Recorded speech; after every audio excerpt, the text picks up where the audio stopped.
Hi everyone, आज के video में मैं आपके साथ SIP के बारे में डिस्कस करने वाला हूँ। SIP यानी कि सिस्टमैटिक इन्वेस्टमेंट प्लान।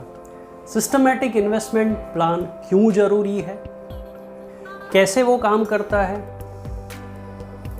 कैसे उसको हमें अपने फेवर में बेनिफिशियल तरीके से यूटिलाइज करना चाहिए, और उसके कुछ फैक्ट्स मैं आपके साथ डिस्कस करने वाला हूँ।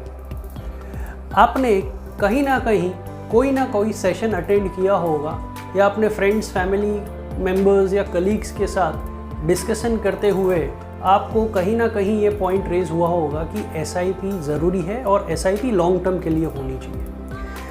पर लॉन्ग टर्म माने क्या होता है और कैसे उसको यूटिलाइज कर सकते हैं हम in terms of volatility of the market, इन सब चीज़ों के बारे में आज हम इस वीडियो में डिस्कस करेंगे। सो पहला पॉइंट, हम हमेशा जब भी इन्वेस्टमेंट करते हैं तो एक ही चीज़ पे फोकस करते हैं, वो है रिटर्न्स। ओके, हम एक ही चीज़ पे फोकस करते हैं, वो है रिटर्न्स। पर उसके साथ साथ एक बहुत ही इम्पॉर्टेंट फैक्टर होता है जो होता है रिस्क।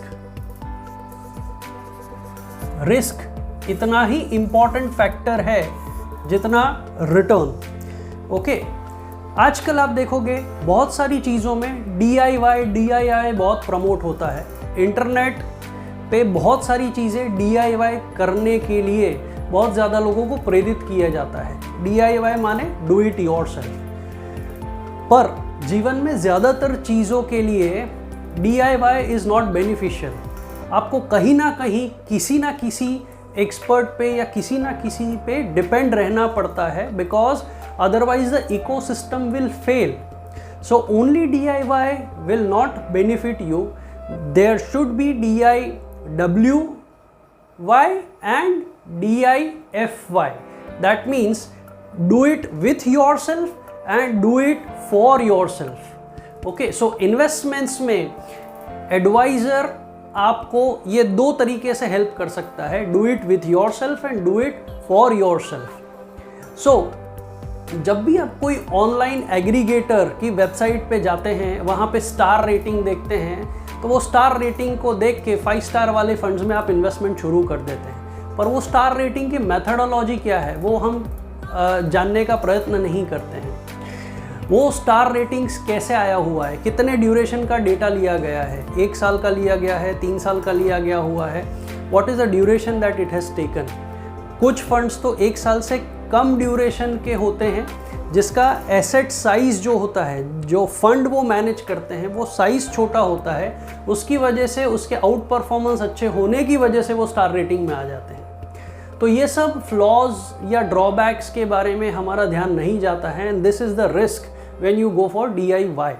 Now, data says कि इंडिया में अगर हम रिटर्न्स की बात करें तो एवरेज रिटर्न जो है, एवरेज रिटर्न मान लीजिए अगर 15% का एवरेज रिटर्न है।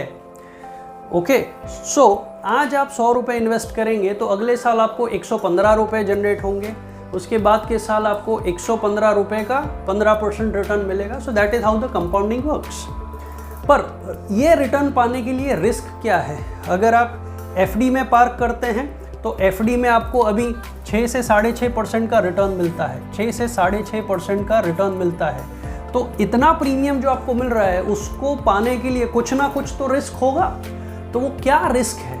सो उस रिस्क का नाम है, स्टैटिस्टिकल मेथड से उस रिस्क का नाम है स्टैंडर्ड डेविएशन। उसको हम SD बोलते हैं, standard deviation. So standard deviation बताता है कि मार्केट में वॉलेटिलिटी कितना रहेगा। इस रिटर्न को पाने के लिए there is a cost in terms of volatility that you need to pay. तो वो वॉलेटिलिटी कितना है? So Indian market has a volatility of 21%।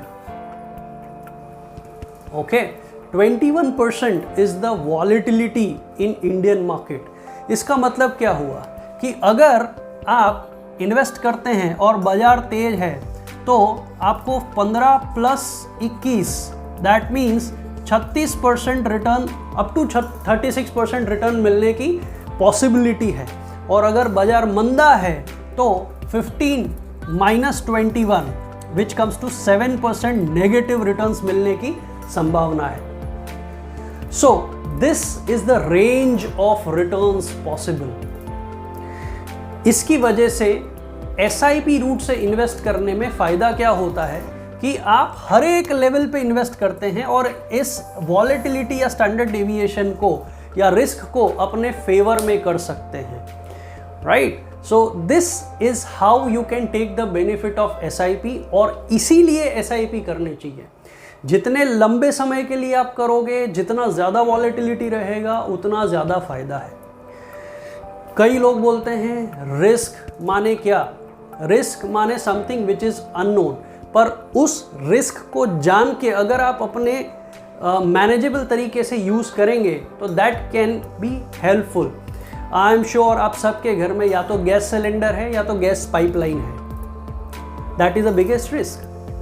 पर आप फिर भी रात को आराम से सो जाते हैं, आपके घर में टिकिंग टाइम बॉम्ब है, फिर भी आप आराम से सो जाते हैं। क्यों? क्योंकि आपको विश्वास है कि उस रिस्क को मैं सिलेंडर के रेगुलेटर के हिसाब से मैं मैनेज कर रहा हूँ। ओके, शाम को सब काम ख़त्म होने के बाद उस रेगुलेटर को ऑफ करके आप आराम से सो जाते हैं। Second is electricity.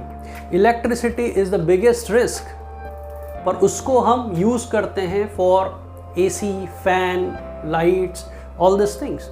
Similarly market में वॉलेटिलिटी या standard deviation is called risk, पर SIP is a kind of regulator. SIP is kind of tool which helps you ride the volatility, और वो लंबे समय में आपको बेनिफिट देता है और कंपाउंडिंग का फ़ायदा देता है, और वो रूपी कॉस्ट एवरेजिंग करके देता है। तो जितने डाउनवर्ड स्लोप्स आते हैं उतना आपके लिए फ़ायदा होता है।